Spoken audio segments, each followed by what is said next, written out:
हे कृष्णा करुणा सिंधु दीनबंधु जगत्पते गोपेश गोपिकानाथ राधा कांत नमस्ते तप्त कांचन गौरांगी श्री राधे वृंदावनेश्वरी विष्णुसुते प्रणमामि हरिप्रिय वाञ्छाकल्पतरुभ्यश्च कृपा सिन्धुभ्येव च पतितानां पावनेभ्यो वैष्णवेभ्यो नमः श्रीकृष्ण चैतन्य प्रभु नित्यानंद श्री अद्वैत गदाधर श्रीवासदि गौर भक्तवृंद हरे कृष्णा कृष्णा कृष्णा हरे हरे हरे राम राम राम हरे हरे कृष्णा कृष्णा कृष्णा हरे हरे हरे राम राम राम हरे हरे हरे कृष्णा कृष्णा कृष्णा हरे हरे हरे राम राम हरे हरे हरे कृष्णा।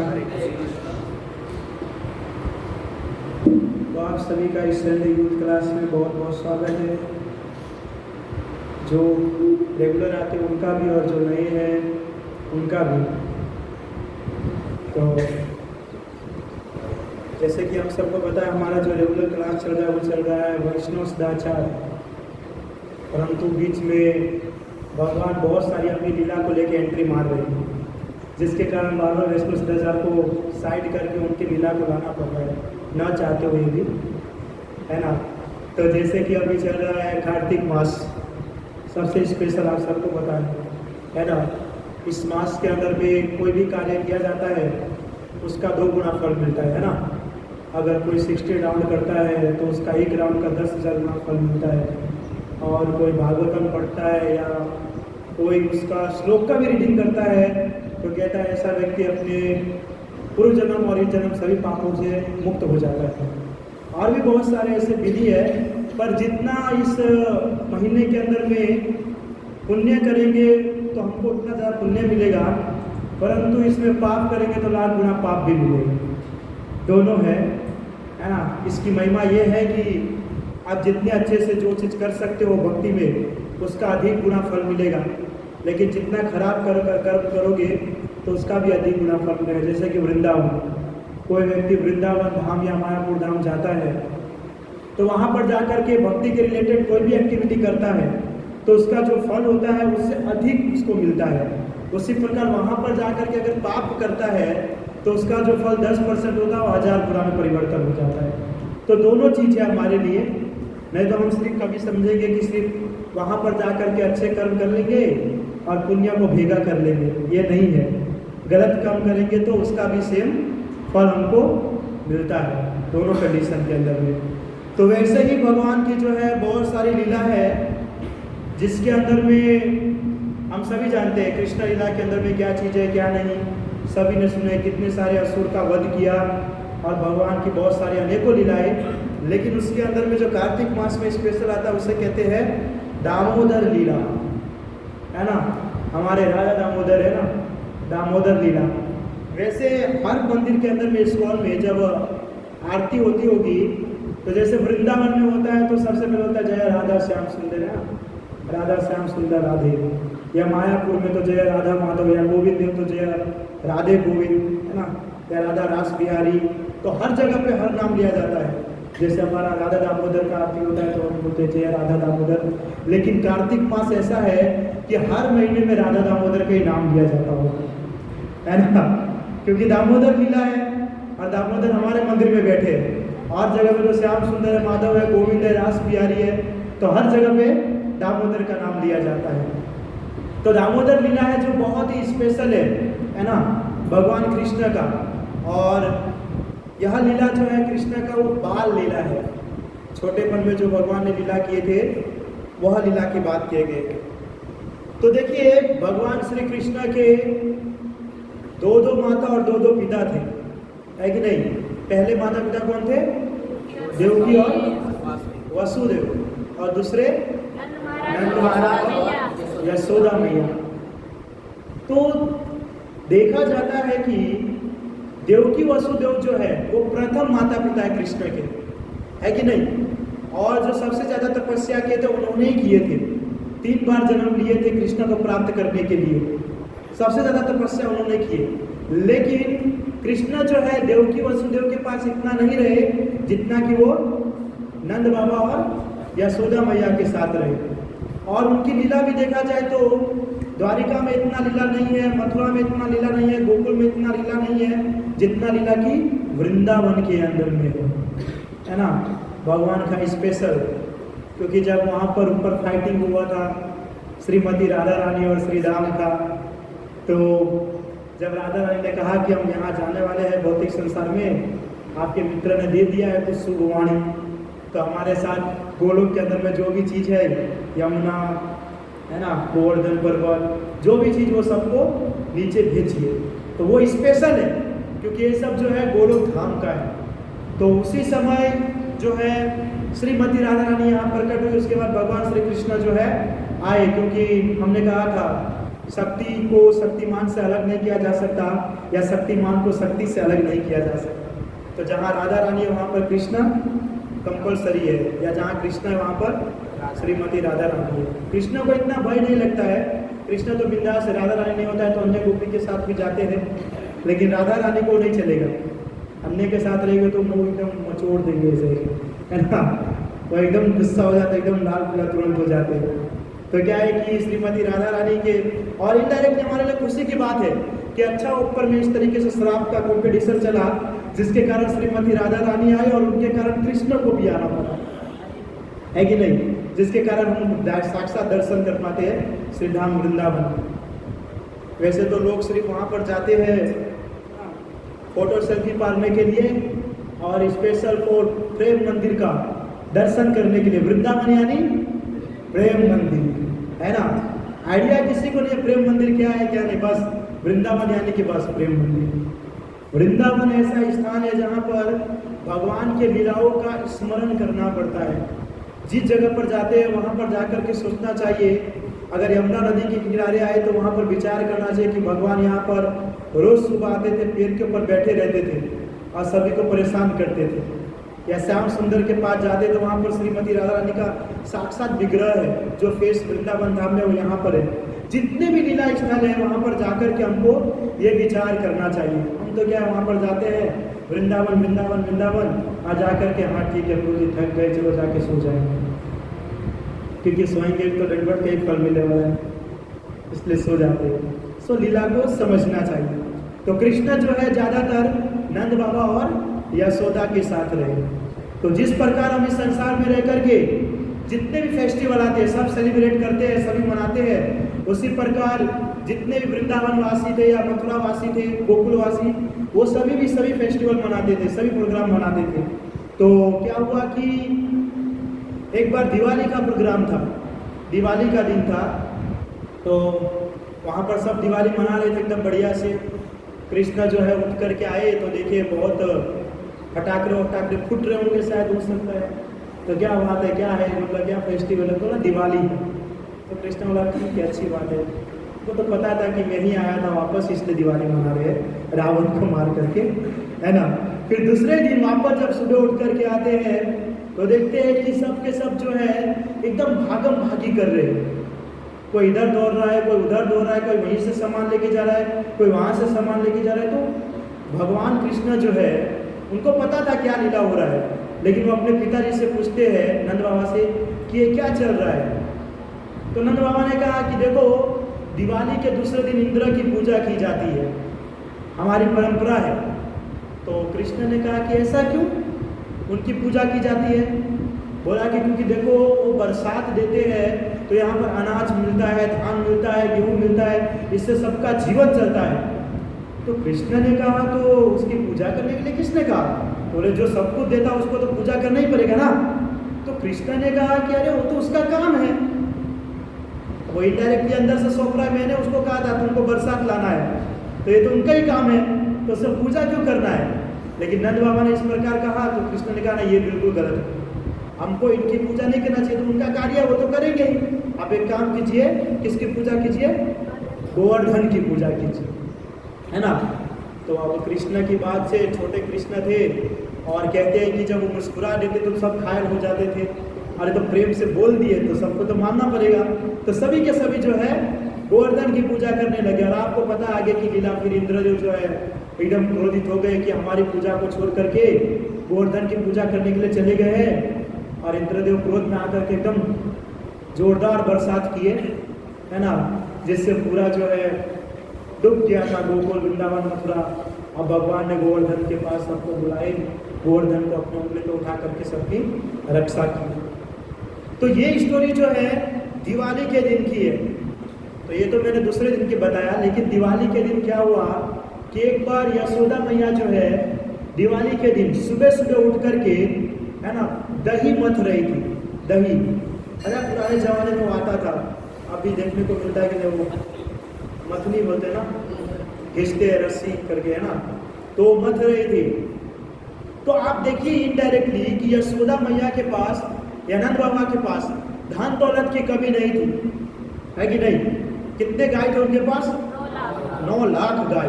तो विचार कीजिए उनका गौशाला कितना बड़ा होगा।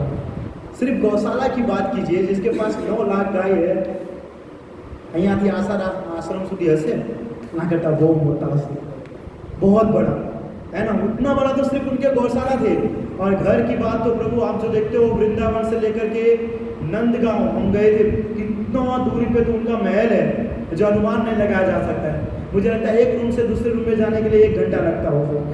जैसे कभी कभी जो है कृष्ण वृंदावन में रहते थे और खेलने के लिए गोकुल या रमन रेती जाते थे, तो हम सब गए गोकुल रमन रेती। तो एक यूथ ने पूछा, प्रभु जी हम वृंदावन से रमन रेती गए तो ऑटो में 1 घंटा लगा, और भगवान रोज कैसे जाते हो खेलने के लिए? तो उनकी जो लीला है वो माइंड से बाहर है। और सीरियसली कभी मेरे मन के अंदर ऐसा क्वेश्चन होता है, अब होता तो है ऐसा, मतलब कि वृंदावन से खेलने के लिए रमन रेती गोकुल इतना दूर कैसे जा सकते रोज? और वो भी सुबह जाते थे और रात को आराम से आते थे घूम फिर कर, कोई टेंशन नहीं। अब यहाँ से गेट तक जाने में आलस आता है, तो यहाँ भाई कोई तो चालू करी ने यहाँ सुधी जाइए ने पाछा आ गया ने। वो रोज जो है वृंदावन से गोकुल जाते थे, रमन रेती वहाँ पर खेलने के लिए। सो असंभव है, हाई लेवल है, कृष्ण की बात ही नहीं की जा सकती है। तो क्या हुआ कि दिवाली का दिन था, यशोदा मैया वो दही मथ रही थी, मक्खन निकालना था। तो उनके पास तो इतना सारा धन दौलत है, इतने सारे दासी भी थी, बहुत सारी दासी उनके यहाँ सेवक के रूप में काम करने वाले। परंतु क्वेश्चन ये उठता है कि यशोदा मैया जो है खुद ही मंथन क्यों कर रही थी जब इतनी सारी दासी? और आप कभी भी भागवतम का 10वां स्कंद पढ़ोगे तो उसके अंदर में यही बताया गया है कि जितने भी उनकी सेविका थी, जितने भी यशोदा मैया के, सभी काम वही करती थी, यशोदा मैया कुछ नहीं करती थी। क्योंकि राजा और रानी होता है वो हाई लेवल होता है, बाकी प्रजा काम करते रहते थे, है कि नहीं? लेकिन उन्होंने क्या किया कि सभी को छुट्टी दे दिए और खुद जो है सेवा में लग गई। तो कहते हैं एक जगह पर कि यशोदा मैया को जो है पता था कि कल इंद्रदेव की पूजा करना है, इसलिए जितने भी उनके दासी थे उन सबको उनके सेवा में लगा दिया। कोई फूल का हार बनाएंगे, कोई भोजन बनाएंगे, कोई 56 भोग लगाएंगे, जिसको जो सेवा करना उसमें लगा दिए। और कृष्ण के लिए स्वयं मंथन कर रहे थे दही, क्योंकि दही का मंथन करते तो शायद मक्खन बनता है ना, और कृष्ण को जो है बहुत प्रिय थी। तो रीजन ये बताते हैं, पर हमारे सनातन गोस्वामी कहते हैं कि यशोदा मैया ऐसा सोचती थी, कभी एक बार ऐसा सोच रही थी कि हमारे पास धन दौलत की कमी नहीं है, 9 लाख गाय है, दूध दही मक्खन इतना घर पे होता है कि पूरे ब्रजवासी को बांटा जाए तो भी कम नहीं पड़े, तो भी मेरा जो बच्चा है घर में चोरी करने के लिए जाता है, ये ऐसा क्यों? अब क्वेश्चन तो होगा ना, जो लाखों करोड़पति वाला हो, अब मुकेश अंबानी ये सब है इतने पैसे वाले, अब पता चलेगा कि हमारे घर पे अमनपुर के घर पे जाकर के 2 लाख लेके आए, तो ये कैसा लगेगा?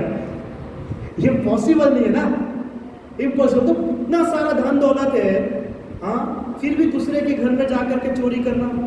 बहुत सोच रही थी, फिर सोच ये सोच रही थी कि यार चोरी भी अगर कुछ और चीज करता ठीक है, मक्खन चोरी करता है, दूध चोरी करता है, दही चोरी करता है। अब विचार कीजिए, वो जिसके पास 9 लाख गाय है उसको कमी रहेगा दूध का? यार कितना दूध खा खा के मर जाएंगे, इतना होगा दूध दही मक्खन। लेकिन फिर भी अपने घर का छोड़ करके वो दूसरे के घर में चोरी करते थे और जा करके खाते थे। तो यशोदा मैया को जो है उनकी बात को समझ नहीं आती थी कि करना क्या चाहते हैं। और आपको पता है कृष्ण ऐसे थे कि चोरी करके खुद नहीं खाते थे, साथ में अपने साथी को भी रखते थे, बहुत सारे को। बलराम जी तो थे ही, और दूसरे बंदर जी, है ना, बंदर, उनको साथ में 4-5 तो रहते थे, लटकते थे उनके साथ में। उनको पता था, जब वो कभी कभी बताया जाता है कि बंदर ढूंढने के लिए जाते थे खाने के लिए कुछ चीज़, तो नहीं मिलता था, तो उसको पता था कृष्ण के पास जाना चाहिए, लीडर वही है, वो कुछ ना कुछ बंदोबस्त करेंगे, है कि नहीं। एक बार देखिए कि कृष्ण और बलराम को मक्खन खाने की इच्छा हुई। आप सब लीला देखे होंगे, मक्खन खाने की इच्छा हुई तो देखे कि गोपी का ये समय हो चुका है, जो सब घर से बाहर चली गई होगी। तो कृष्ण और बलराम धीरे धीरे आते थे, तो ऐसे नहीं हमारी तरह चप्पल पहन कर एकदम धीरे धीरे पैर रखते थे, ताकि किसी को आवाज भी ना हो कि कोई चल भी रहा है, ऐसे पैर रख करके जाते थे, है ना। और सबको पता था कि ये लोग रोज का इसका नाटक है। एक दिन पूरा प्लान करके रखे थे सबने कि सिर्फ आना चाहिए बस, है ना। तो क्या है, धीरे धीरे करके जा रहे थे और गए एक घर पे, देखे तो घर पे पूरा ठंडा, आजू बाजू दही मक्खन दूध, तो कहीं कुछ दिखा ही नहीं उसको, कृष्णा बलराम को कुछ दिखा ही नहीं। फिर ऐसे ढूंढते ढूंढते ढूंढते ऊपर नजर पड़ी, तो देखा ऊपर मटकी के अंदर में जो है एक मटका बंधा हुआ है। तो कृष्ण ने बलराम जी की ओर इशारा किया, भैया। तो बोला कि मुझे क्यों इशारा कर रहा है, काम तो तुम्हारा है चोरी करने का, तो तुम जाके करो। तो बोलते बड़े कौन है, बड़े आप है। बलराम जी तो बात तो सही है, बड़ा तो मैं हूँ, तो आपको जाना पड़ेगा। अब कृष्णा जो है खुद से भी कुछ नहीं करते थे ताकि उसका नाम ना आए, ज्यादातर बलराम जी को ही फंसाते थे या दूसरे के बच्चे को फंसाते थे, आपको पता होगा। तो क्या बलराम जी को इशारा किया, भैया आप चलिए, आप बड़े हैं, मैं तो इतना छोटा हूँ, मेरा तो हाथ भी नहीं पहुँचेगा, बहुत दूर की बात है, भूख आपको लगी है कि नहीं, हाँ लगी तो है, तो फिर जाइए। तो उसने कहा कि ओके ठीक है। तो बलराम जी गए, अब बलराम जी जब हाथ ऊपर कर रहे हो मक्खन को उतारने के लिए, तो हाथ ही नहीं पहुँच रहे, वो कृष्णा की ओर देख रहे। तो कृष्णा सोचा मुझे क्यों देख रहे हो, मैं तो आपसे छोटा हूँ, मेरा तो और नहीं पहुँचेगा, आपका तो थोड़ा पहुँच जाएगा, मेरा तो और नहीं पहुँचेगा। तो बलराम जी सोचे फिर कैसे उतारा जाएगा। तो कृष्ण आजू बाजू होगा तो देखा एक पिड़िया था, पिड़िया वो लकड़ी का आता है, पीढ़ा टेबल छोटा सा है ना, हम लोग पिड़िया बोलते हैं, वो लकड़ी का आता है। तो कृष्ण ने सोचा, वो देखा और उसने इशारा किया कि भैया वो लेकर के चढ़ो, तुम जरूर छोड़ पाओगे। तो पीड़ा लेकर के लेके रखे और फिर बलराम जी चढ़े, फिर चढ़ रहे, फिर भी थोड़ा कम पड़ रहा है। फिर सोचे क्या करना चाहिए, एक और पीड़ा उसके ऊपर डाला, 2-3 पीड़ा उसके ऊपर डाल दिए और फिर बलराम जी बोला आप चढ़ो। अब बेचारे को डर भी लग रहा है, गिरा तो गया नहीं फंसने वाला, फिर भी फंस जाऊंगा, लेकिन अब कृष्ण ने कहा है तो जाना तो पड़ेगा। तो बलराम जी जो है तीनों पीड़ा के ऊपर चढ़े जैसे तैसे, और जैसे हाथ ऊपर ऐसे ऐसे रख रहे थे, धाम करके नीचे गिर गए, है ना। मटकी फोड़ते हैं हम जन्माष्टमी में, तो एक के बाद एक बताते हैं, कभी सक्सेस होता है, कभी धाम करके नीचे गिरते हैं, सबसे ज्यादा ऊपर वाले को लगता है। तो बलराम जी धाम करके नीचे गिरे, बोला अब मैं फोड़ूंगा ही नहीं। तो कृष्ण सोचे लगे अब क्या करे। तो साइड में उसने कोने में देखा एक पत्थर है ना, एक पत्थर है। तो पत्थर लिए और पत्थर से निशानी मारे डायरेक्ट, और डायरेक्ट मटके के ऊपर में जाकर जोर से खींच के मारा, और जैसे ही मारा उसके अंदर से मक्खन गिरना चालू। कृष्ण बलराम तो पहले जाओ, उससे पहले बंदर की सिरा लूट पड़े, है ना, जाकर के एकदम मजे से खाया, एकदम कृष्ण बलराम भी खाना खिला चालू किया, बंदर भी खाना चालू किया, और यहाँ पे जो है सभी गोपियां ने आकर के पकड़ ली।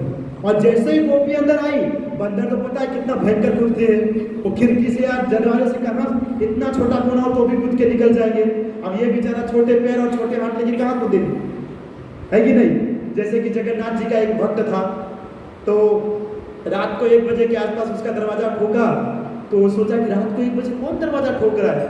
तो पूछा कि कौन हो, तो बोला जगन्नाथ। बोला इतनी रात को नींद नहीं आती क्या तुम्हें, भाई जाए सोई जाने। बोला अरे मुझे भूख लगी। बोला रात को 1 बजे किसको भूख लगती है।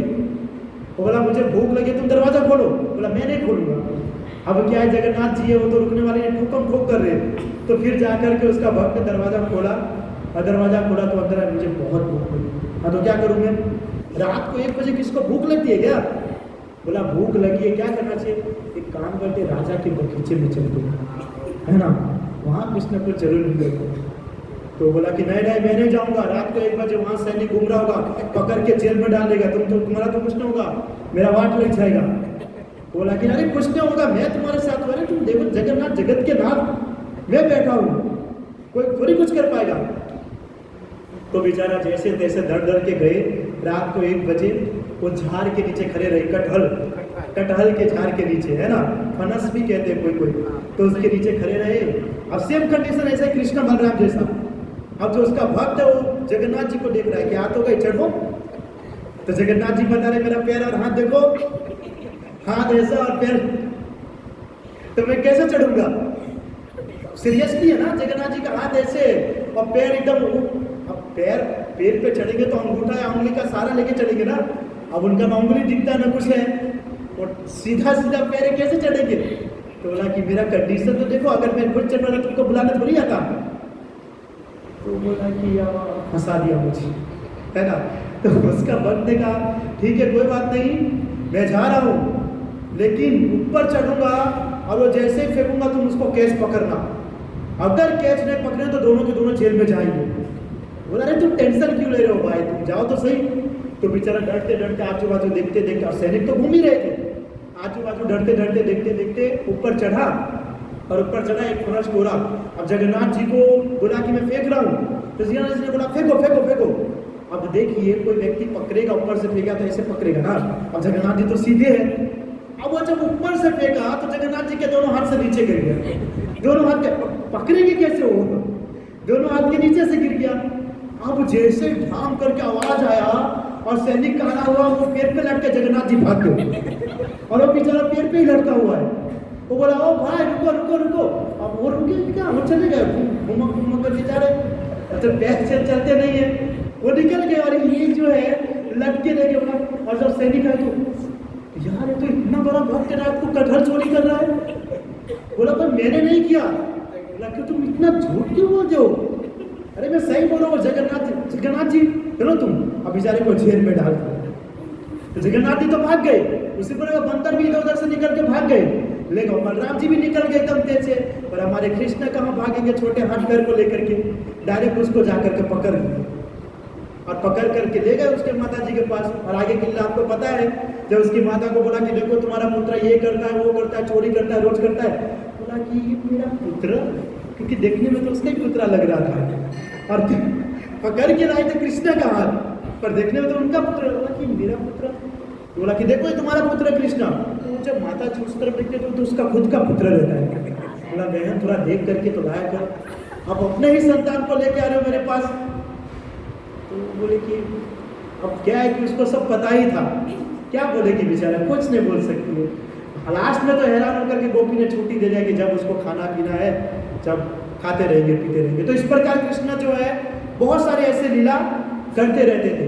और आपको पता है कि कृष्ण के पास, नंद बाबा यशोदा के पास 9 लाख गाय थे, जिसके अंदर में 8 गाय उसके लिए स्पेशल रखा जाता था। 8 गाय जो स्पेशल दूध देती थी। और कहते वो गाय कैसे थी, उसके अंदर से कमल के पुष्प का सुगंध आता था। किसका? कमल के पुष्प का सुगंध। आप देखिए जो स्वर्ग के वासी होते हैं उनके शरीर से चंदन की स्मेल आती है, और लेकिन यहाँ जो गाय है उसके शरीर से कमल का सुगंध आता था। और कहते हैं कि उसके लिए घास अगर खिलाना होता था, ऐसा वैसा घास नहीं, कहते हैं कि जहां पर घास खिलाते थे उसके अंदर से भी कमल का खुशबू आता था। अब हो सकता है स्पेशल घास हो कृष्ण के लिए, हमने तो कभी कमल का सुगंध वाला घास देखे ही नहीं, है कि नहीं, पर कृष्ण के लिए स्पेशल हो सकता है। और उसका दूध निकाल करके माता यशोदा जो है उसका दूध निकाल करके उसको उबाल करके दही बनाई, और दही बनाने के बाद उसको मथने के लिए रख दिए, है ना, मथने के लिए रख दिए।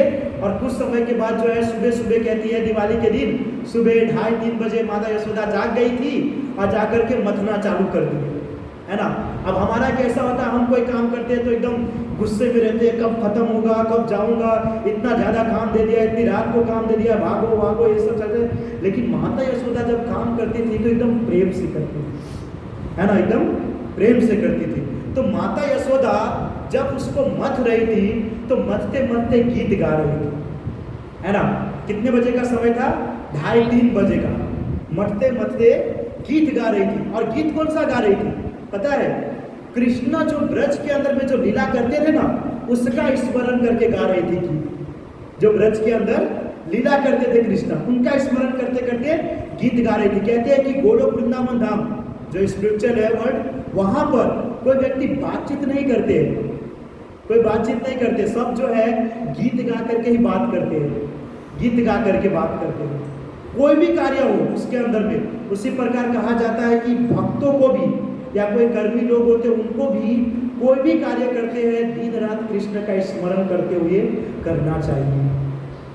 नहीं तो कम से कम है ना हरे कृष्ण महामंत्र मन के अंदर में चलना चाहिए, तो वो सार्थक है। एनी टाइम कृष्ण का स्मरण होना ही चाहिए, क्योंकि आप विचार कीजिए हमारी जो मृत्यु है कोई भी क्षण हो सकती है, फिक्स नहीं है कि नहीं? कि किसी के पास प्रमाण पत्र है कि नहीं प्रभु जी मैं 2 घंटे के बाद मरूंगा, बताए 2 घंटे से मैं सब कुछ कर सकता हूँ, या मैं 1 साल के बाद, किसी के पास प्रमाण पत्र नहीं है कि नहीं? कभी भी मृत्यु आ सकती है, कोई भी क्षण, कभी भी।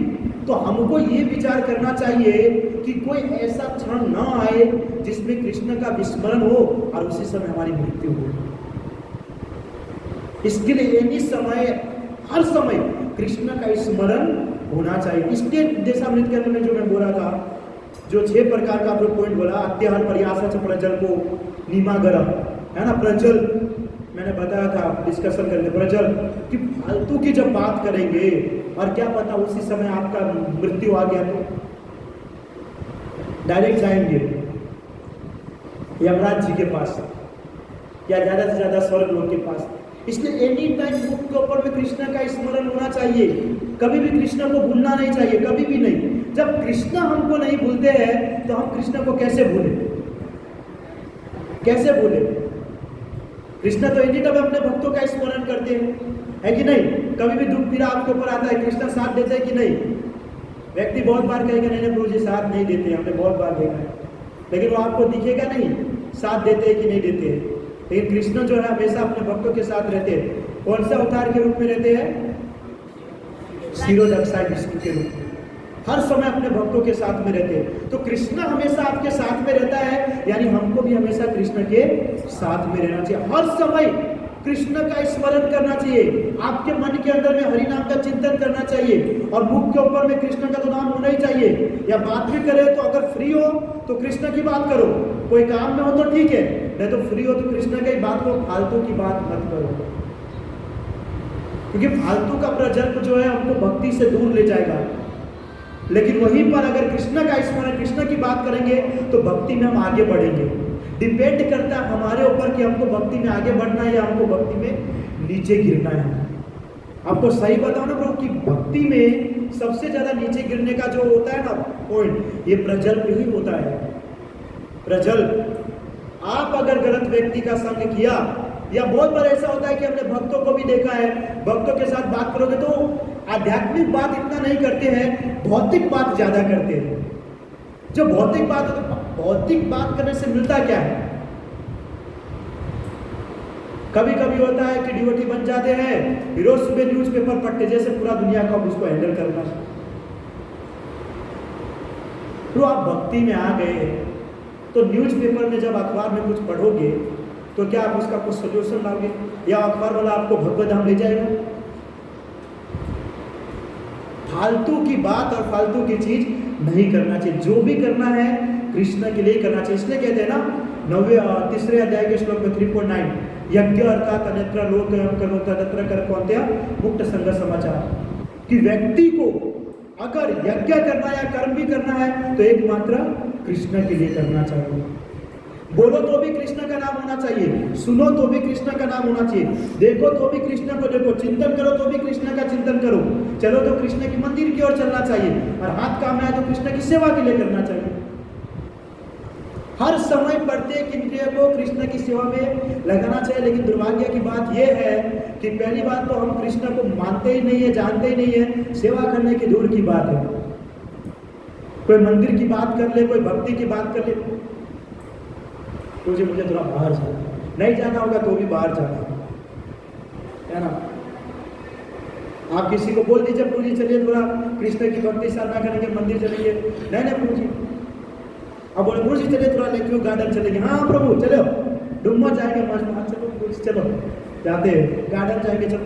उन सब के लिए सिनेमा हॉल में नहीं मूवी, अरे प्रभु जी चलो चलो, 2-4 दोस्त को कॉल करके बुला लेता हूँ, रुको। और जब मंदिर की बात आती है, भक्ति की बात, दूर चले जाए। दूर चले जाते हैं। इसलिए तो इतना अधर्म फैलता है ना, इसलिए इतना अधर्म होता है कि हम कृष्ण का स्मरण नहीं करते, कृष्ण की भक्ति साधना नहीं करते, भगवान के ऊपर बिलीव नहीं करते, तो कैसे आगे बढ़ोगे? हम सोच रहे हैं प्रभु जी स्टडी कर लेंगे, मैथ साइंस इंग्लिश पढ़ लेंगे और हम आगे बढ़ जाएंगे, हम सबसे बड़े डॉक्टर हैं। मर जाएंगे तो कोई डॉक्टर कहने वाला नहीं है कि सबसे बड़ा डॉक्टर है, सबसे बड़ा इंजीनियर है ना। इसलिए एनी टाइम कृष्ण का स्मरण कीजिए। आप विचार कीजिए प्रभु जी, नंद बाबा यशोदा वो भौतिक संसार के नहीं, आध्यात्मिक संसार से, वो गोलोक वृंदावन धाम से आए, उसको एनी टाइम कृष्ण का नाम लेने की जरूरत है? हाँ है, लेकिन क्यों ले रहे हैं? हम जैसे गधों को बताने के। कभी कभी श्रीमद् भागवतम के अंदर में मैं पढ़ता हूँ कि उद्धव कृष्ण से प्रश्न कर रहे हैं, तो कृष्ण जो उद्धव जी को उपदेश दे रहे हैं, तो कभी किसी व्यक्ति को बोलते हैं देखिए कृष्ण ने उद्धव जी को ये उपदेश दिया कि ऐसा नहीं ऐसा करना चाहिए। प्रभु जी कृष्ण ने उद्धव जी को दिया था, मुझे नहीं। कौन है, क्या बोलेंगे ऐसे को? या कहीं भगवत गीता की बात आएगी, कृष्ण ने अर्जुन को कहा, आप बोलेंगे तो बोलेंगे वो अर्जुन के लिए था, हमारे लिए नहीं। ये थिंकिंग होती है हमारी, सिर्फ माया के संसार में फंसे हुए हैं तो हो गए इस तरीके से। लेकिन जितना हो सके ना प्रभु, उतना अपने मुख से कृष्ण का नाम लीजिए। कब हमारी मृत्यु आ जाएगी सीरियसली हमको नहीं पता, कब आ जाएगी नहीं पता। अब भी बैठे 2 मिनट के बाद हम में से कोई रहे ना रहे, कोई फिक्स नहीं है कि नहीं? इसलिए हमेशा तैयार रहना चाहिए। धोती कुर्ता पहन के, तिलक लगा करके, कंठी माला पहन करके और माला लेकर के गोलोक का टिकट है कि नहीं, कि जाएंगे तो डायरेक्ट कृष्ण के पास जाएंगे, वरना कोई रास्ते में रुकना नहीं है। अगर ये नहीं रहा तो बीच में रुकना पड़ सकता है, और हो सकता है यमराज जी तिलक देख करके आगे भेज दे, लेकिन ये रहेगा तो रोकेंगे भी नहीं, चलो भाई डायरेक्ट गोलोक वृंदावन धाम।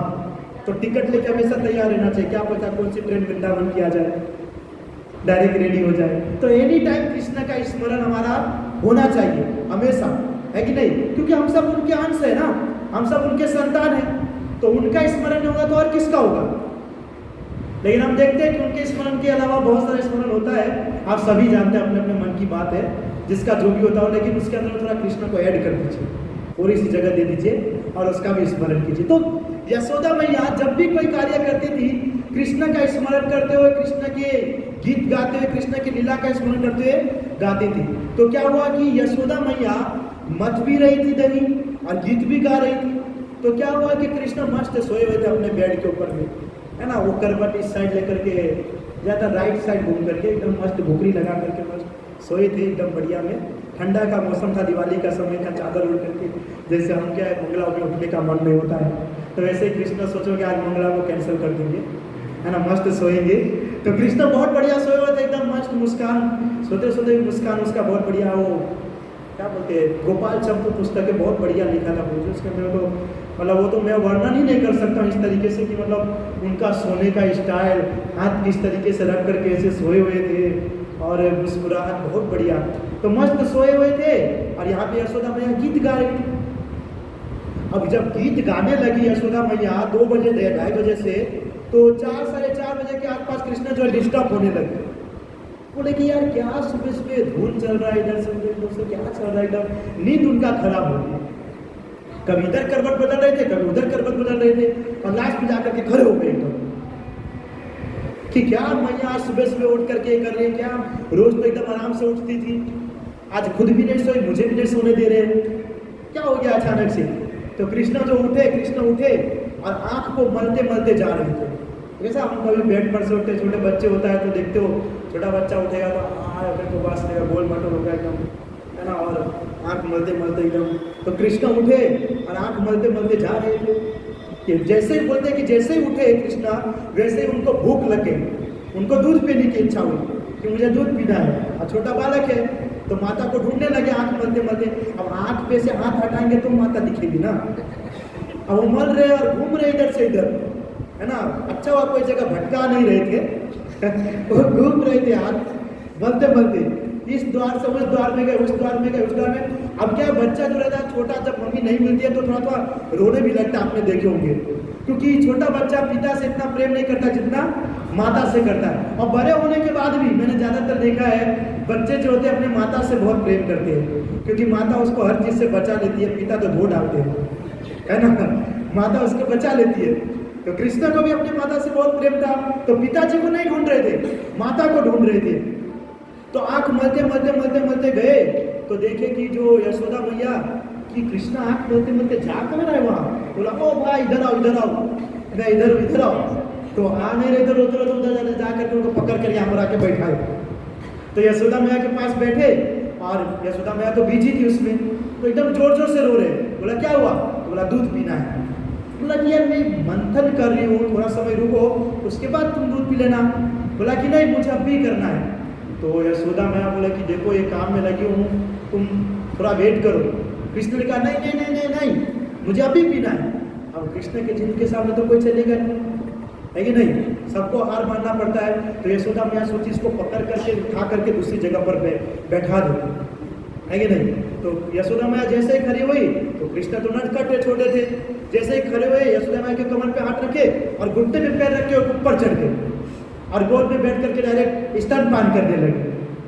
तो क्या है कि यशोदा मैया ने देखे कि कृष्ण का ऐसा प्रेम है, तो यशोदा मैया भी लीन हो गई, वो भी उसको दूध पिलाने लगी। और कृष्ण दूध पीते पीते एकदम मस्त हंस रहे थे, एकदम स्माइल कर रहे थे, हाथ को इस तरीके से कर रहे थे। यशोदा मैया उसके अंदर में लीन हो गई और वहां पे वो दही मथना था और दूसरी ओर गैस के ऊपर में दूध भी रखे थे, दूसरी ओर दूध भी रखे थे। अब वो दोनों चीज को भूल गई, इतना लीन हो गई और उसको दूध पिलाने लगी। अब अचानक से यशोदा मैया को याद आया कि अरे मैंने तो गैस के ऊपर में दूध रखा है। तो जैसे ही याद आया कि कृष्ण को उठा करके नीचे फेंक दी, फेंकी नहीं होगी मतलब उठा करके नीचे रख दिए और जाकर के दूध को देखने लगी। तो कृष्ण बहुत गुस्से हो गए, एकदम जोर जोर से रोने लगे कृष्ण। और कहते हैं कृष्ण को इतना क्रोध आया कि कृष्ण कहता है मेरा इतना बड़ा अपमान, कृष्ण कहता मेरा इतना बड़ा अपमान, एक तो मैं इनके पास आया दूध पीने के लिए और इसने मुझे नीचे रख करके चला गया। मैं यहाँ तो कि प्रभु ये कहते हैं कि वो मुझे छोड़ करके चली गई, मैं पूरे घर को बर्बाद करके रख दूंगा। यहाँ मेरा कोई नहीं है, कोई मुझे प्यार नहीं करता है, कोई प्रेम नहीं करता है, मैं पूरे ब्रह्मांड का रचयिता हूँ और मेरा इतना बड़ा अपमान, दूध पीते हुए मेरे को नीचे रख दिए, मैं पूरा बर्बाद करूँ। एकदम गुस्सा हो गए, एकदम लाल पीले हो गए कृष्ण। और बता रहा हूँ कृष्ण जब गुस्से तो एकदम ऐसे हाथ लेकर के ऐसे खड़े रहते साइड में एकदम। अब यशोदा मैया दूध को बंद करके आई कृष्ण को मारने के लिए, कृष्ण माने ही नहीं, बोले तुम मुझे क्यों छोड़ करके चले गए? तुमको पता है मैं दूध पिला रहा था, क्योंकि महाराज जी बता रहे थे कि कृष्ण जो तृप्त नहीं हुए थे, दूध पीते पीते तृप्त नहीं हुए थे। अब देखिए जैसे आप कहीं पर गए भोज में, भोज को क्या बोलते हैं, कोई खाने के लिए इन्विटेशन करता है ना, शादी हो या कुछ भी हो तो वहाँ पर खाने के लिए गए आप, विचार कीजिए। तो पहला राउंड में बहुत बार होता है कि बहुत भरपेट खिलाते हैं, पर कोई कोई जगह पहला राउंड में एक एक पूरी देते हैं और थोड़ा थोड़ा सब्जी देंगे, थोड़ा प्रभु जी डालू तो इच्छा से लोग डाल दीजिए, लेकिन हाँ ठीक है प्रभु जी ठीक है। तो एक एक पूरी दिए और थोड़ा सा सब्जी दिए। अब लंबा कतार है, अब जैसे हम लोग जैसे रहेंगे हम, तो मेरा तो एक पूरी एक ही बाइट में ख़त्म हो जाता है कि नहीं? तो एक ही बाइट में ख़त्म हो जाएगा तो दूसरी बार राह दे दूँगा और पता चलेगा कि बस इतना ही था प्रसाद। तो फिर कैसा मन होगा कि यार पूरा मैं सुबह से लेकर के शाम तक खाया नहीं, कि रात को दबा करके खाऊंगा और यहाँ पर आके पता चला एक पूरी और सब्जी बस। तो कैसा मन होगा? एकदम गुस्सा आएगा कि नहीं? अब मांगने भी नहीं जा सकते तो प्रभु जी क्या एक प्रभु इतने सारे लोग हैं, सबको बांटना पड़ेगा ना, अगर ऐसा बोल दिया तो कैसा लगेगा, है कि नहीं? तो एकदम गुस्सा आता है। तो वो भी तृप्त नहीं हुए थे कृष्ण और यशोदा मैया रख दिए और वो बार बार अंदर से सोच रहे मेरा इतना बड़ा अपमान, इतना बड़ा अपमान। अब थे इतना छोटा सा झूला जैसा, अब मेरा इतना बड़ा अपमान। अब कोई बड़ा व्यक्ति को इस तरीके से बोलता है तो कुछ हाँ ठीक है कि मेरा इतना बड़ा अपमान, या भरी सभा के अंदर में दक्ष प्रजापति शिव जी उठे नहीं तो अलग बात है, या ब्रह्मा जी गए, ब्रह्मा जी के पास गए थे, वो क्या नाम था, भृगु मुनि, है ना, तो वो अलग बात है। अब कृष्ण इतना छोटा सा और उसमें माता ने कार्य करने के लिए बोला तो मेरा इतना बड़ा अपमान कर दिया। तो यशोदा मैया सोच रही भाई इसमें क्या अपमान किया, हम क्या अपमान किया? अरे यार दूध उधर बॉयल करना, वो उबल के गिरने वाला था, उसको बंद करें, उसमें अपमान। कृष्ण गुस्से हो गए और गुस्सा होकर के वहां से दौड़ करके चले गए। ये सब अपना जाने तो उसमें क्या फर्क पड़ता, जाओ। तो गया और देखा तो पीछे मैया मुझे मनाने के लिए भी नहीं आ रही है। उसको आना तो चाहिए था। अरे मैं इतना छोटा हूं, मैं बड़ा थोड़ी हूं। बलराम जी को रोता है तो एकदम गोद में उठाते हैं नंद बाबा यशोदा दोनों, रोहिणी माता, और मेरे को दिखने भी नहीं आई और गुस्सा हो गई। तो आंख लाल पीला हो गया कृष्ण का, और देखे कि वहां पर मटका लटका हुआ था। मटका लटका हुआ था, उखल था साइड में, उखल को सीधा किए, उसके ऊपर चढ़े और मटके को जोर से ढलाम करके तोड़ दिए। और जैसे ही तोड़े यशोदा मैया को आवाज आया, क्योंकि उसके सामने धमकी दे के तो पूरा घर को बर्बाद कर दूंगा। कृष्ण यशोदा मैया को धमकी दिए थे कि तुमने मुझे उतार दिया, बर्बाद करके ही जाऊंगा। तो यशोदा मैया पीछे पीछे गई देखने के लिए कि वो कर क्या रहे। तो देखा तो उसने मटकी तोड़ दिया। और यशोदा मैया ने कहा कि तुम क्या कर रहे हो? तो एकदम गुस्सा हो गया, तुमने मेरा अपमान किया है।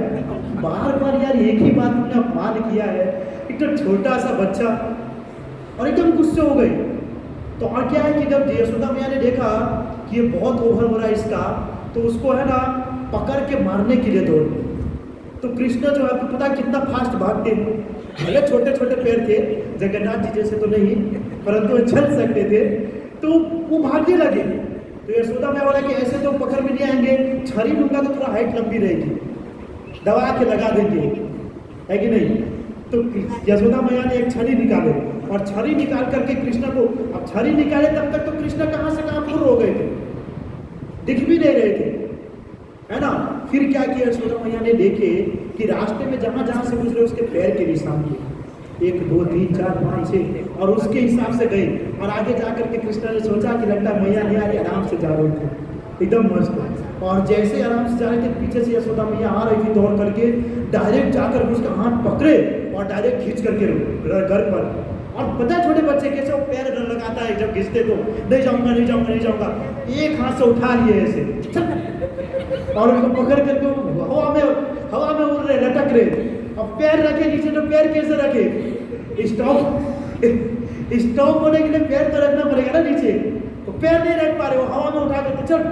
अब आप भी छोटे होंगे तो देखे होंगे, कहीं मस्ती करते होंगे तो भी, अगर आप नहीं मानते तो एकदम एक हाथ से पकड़ के उठा करके ले जाते, एक हाथ से लेकर के गई और उखले के पास उसको खड़ा कर दी।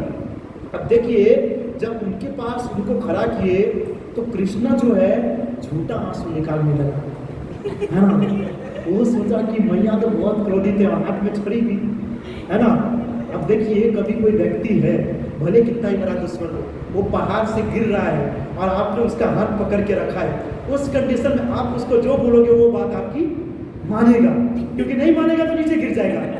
तो कृष्ण को पता था, एक तो गुस्से में है और ऊपर से छड़ी भी है, हमें वो इतना सा, है ना, कुछ कर नहीं पाऊंगा, कुछ बिगाड़ नहीं पाऊंगा, है कि नहीं।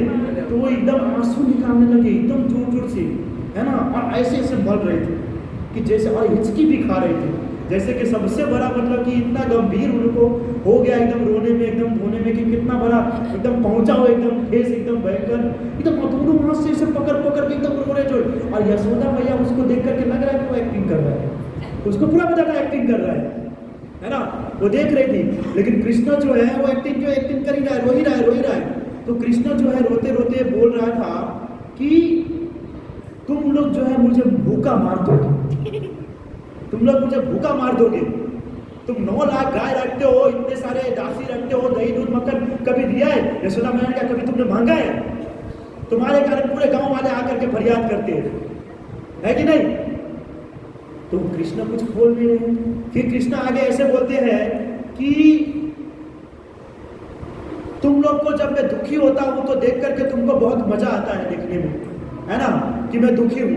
या कृष्ण इस तरीके से यशोदा मैया को बोल रहे हैं। तो यशोदा मैया ने बोला कि देखो ऐसा नहीं है। और इनडायरेक्टली देखा जाए तो यशोदा मैया का कोई भाव नहीं था कि छड़ी लेकर के उसको मारे, वो तो सिर्फ एक प्रेम था, एक भाव था जो लेकर के उसके पीछे भाग रहे थे।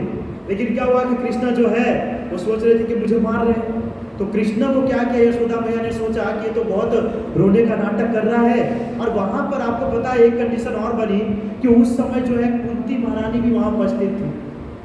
कुंती महारानी, है ना, हमको नहीं पता होगा, दामोदर जिला के अंदर में कुंती महारानी वहां पर उपस्थित थी और पूरा देख रही थी उसने तो ये भी देखा कि कृष्ण जो है आगे कैसे कैसे दौड़ के जा रहे था और हंसते हंसते बीच में स्लो हो गया था, और यशोदा मैया यहाँ से छड़ी लेके, उसको सब पता था। जब पता है कि जब कृष्ण जो है पांडवों की रक्षा किए, सब गया में जाकर के अंतिम संस्कार सब किया, जब जाने वाले थे तो कुंती महारानी स्तुति करते हैं। उस स्तुति के अंदर बताते हैं कुंती महारानी कि हमने सब आपकी लीला देखे कि आपने क्या क्या किए, क्या क्या नहीं किए। उन्होंने एक एक बहुत बढ़िया बताया, बहुत बढ़िया। वो बोल रहे थे कुंती महारानी, हमने ये भी देखा कि किस प्रकार आपके आंसू जो है, आंख से आंसू की बूंद निकल करके आपके हाथ के ऊपर गिर रहे थे, किस प्रकार आप ज़्यादा जब रो रहे थे तो आपके आंसू निकल करके इधर से लाइन होते हुए यहाँ पर आकर के नीचे गिर रहे थे, आपके आँख के अंदर में जो काजल था पूरा बिखर गया था, और आपके बाल एकदम, मतलब कि माता जी को देख करके आप पसीने पसीने हो गए थे।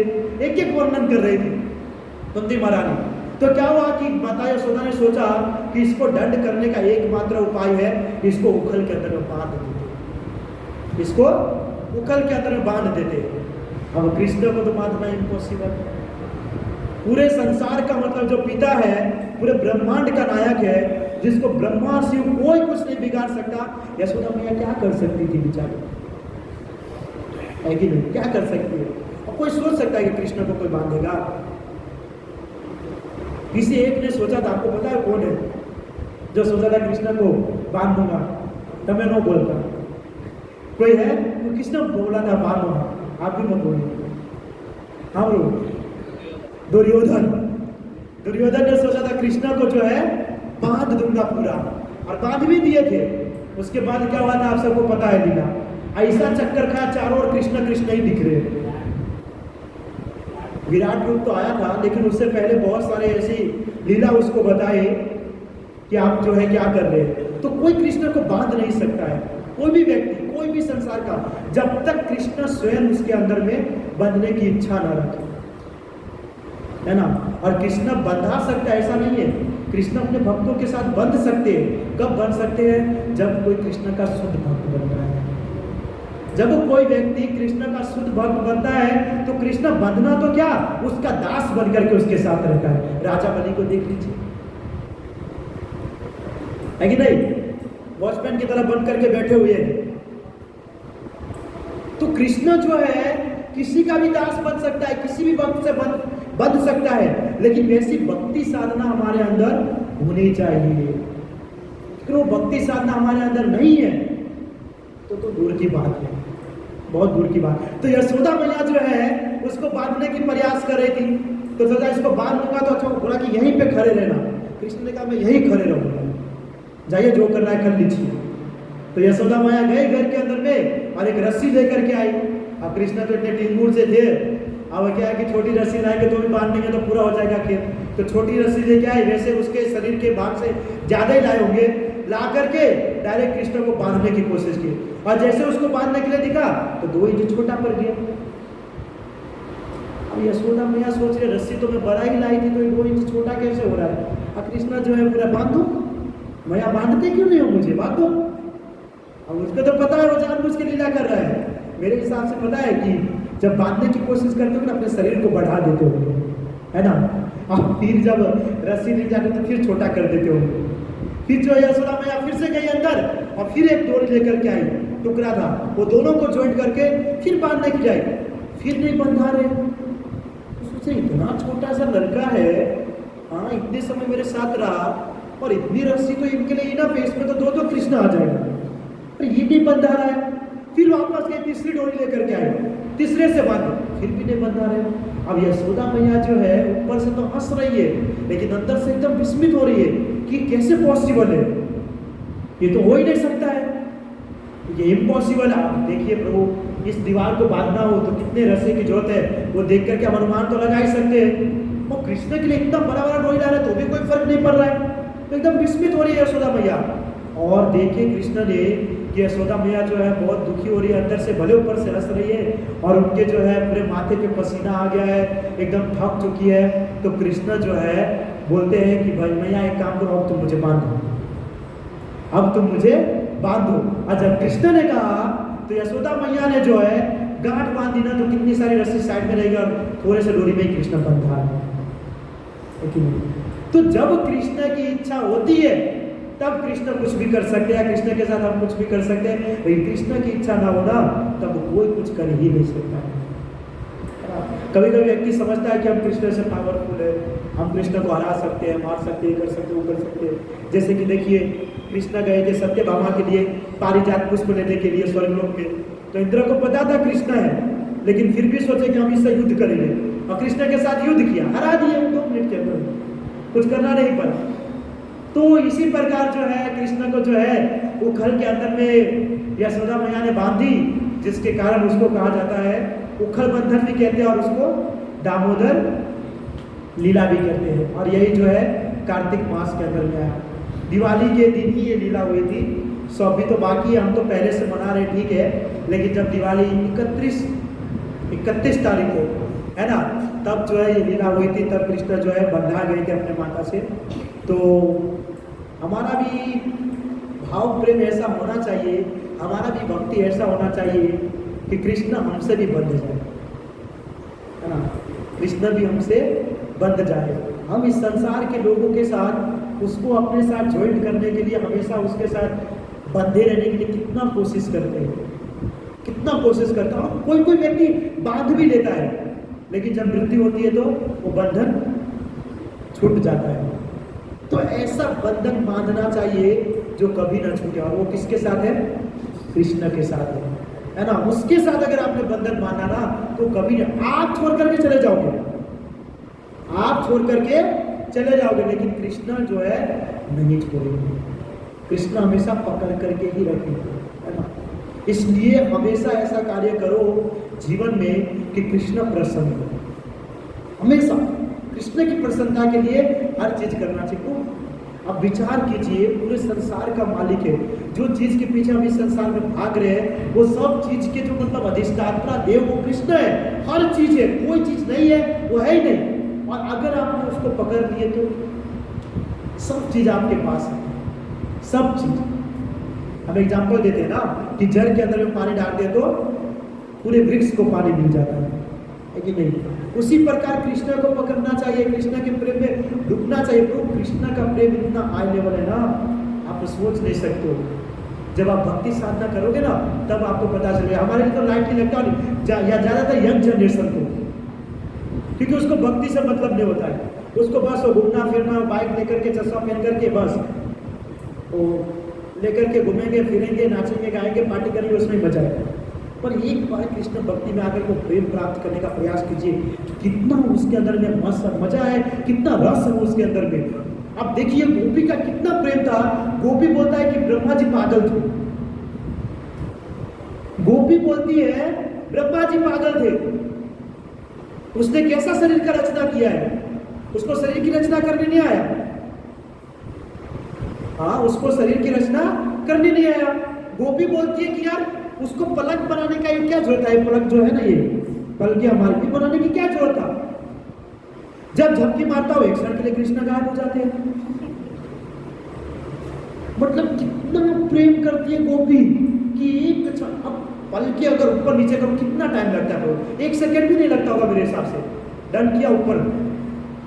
लेकिन उसके लिए गोपी जो बोल रही है कि ब्रह्मा ने कैसा रचना किया है, हाँ इतने समय के लिए मैं कृष्ण को छोड़ना पड़ता है। तो ऐसा भाव होना चाहिए, ऐसा प्रेम होना चाहिए।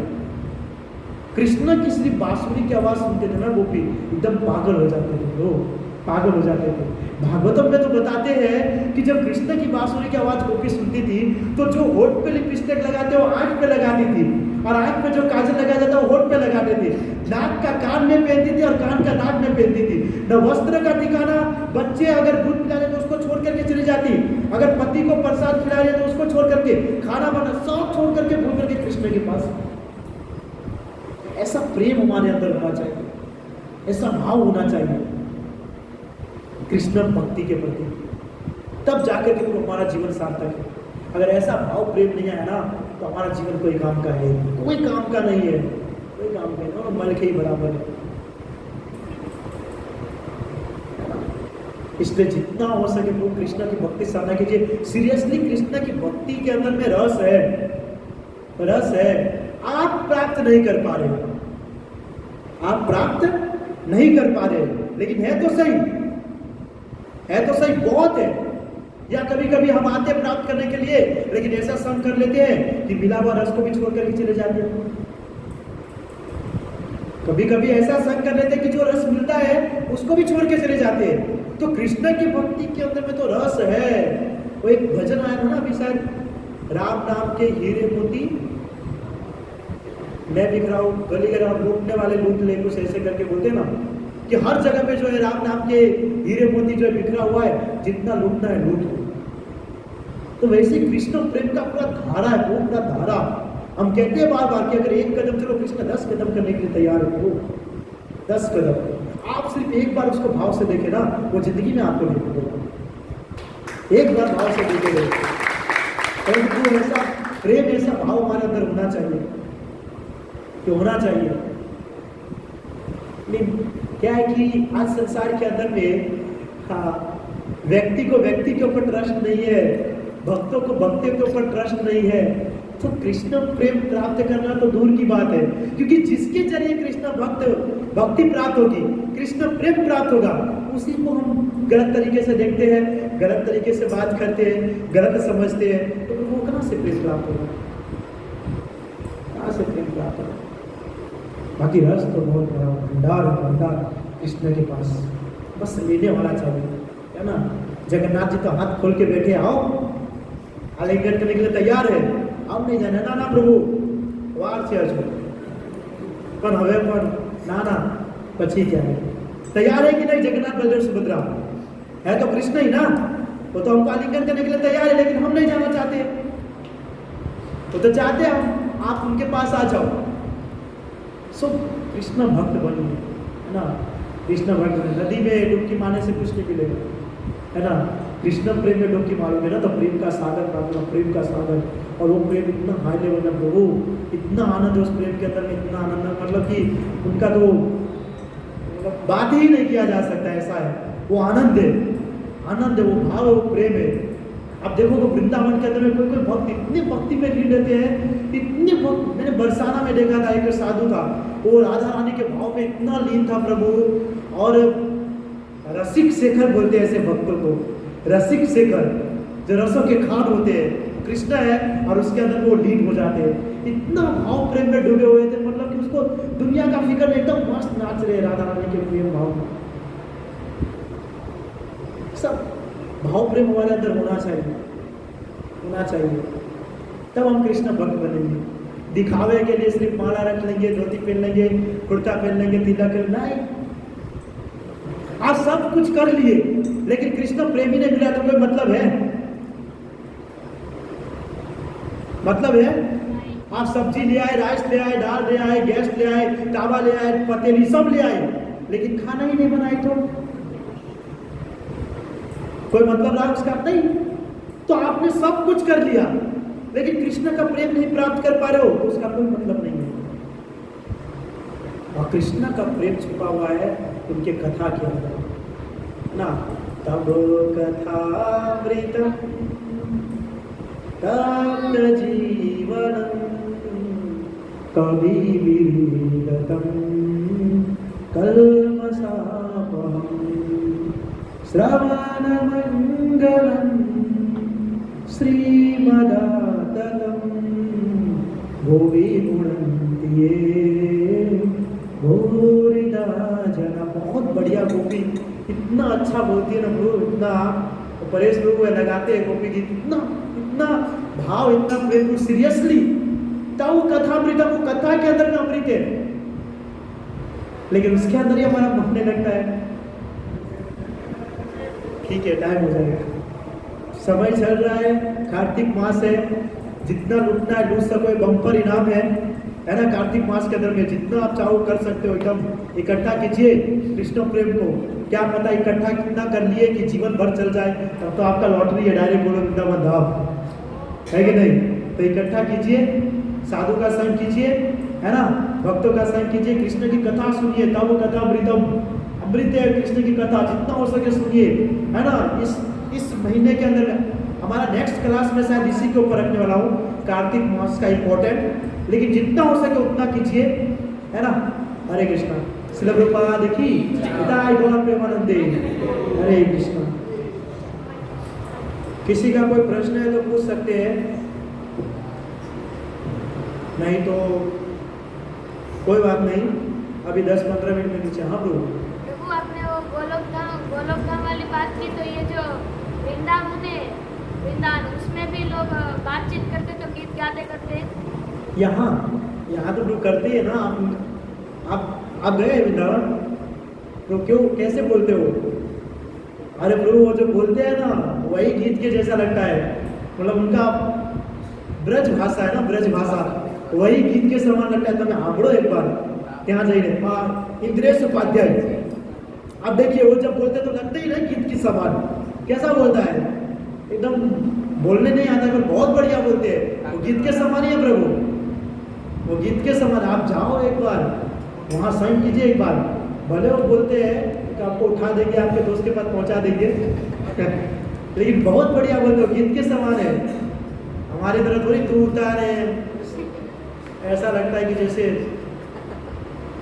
कौवे की तरह कर्कश आवाज बोलो है ना। ब्रज भाषा बहुत हाई लेवल। ठीक है, हरे कृष्णा, धन्यवाद। श्रील प्रभुपाद की। तो अभी यहाँ पर नीचे आरती होगी 10 मिनट के अंदर में, तो जो भी भक्त नीचे आरती में जाएंगे, आरती खत्म होने के बाद वापस ऊपर आएगा तुरंत, क्योंकि सभी के लिए यहाँ पर प्रसाद की व्यवस्था है। ओके है ना, आप सब जरूर आइएगा। और जो पहली बार आए हैं वो ग्रुप ज्वाइन कर सकते हैं, एवरी संडे हमारा यूथ क्लास होता है। हरे कृष्णा।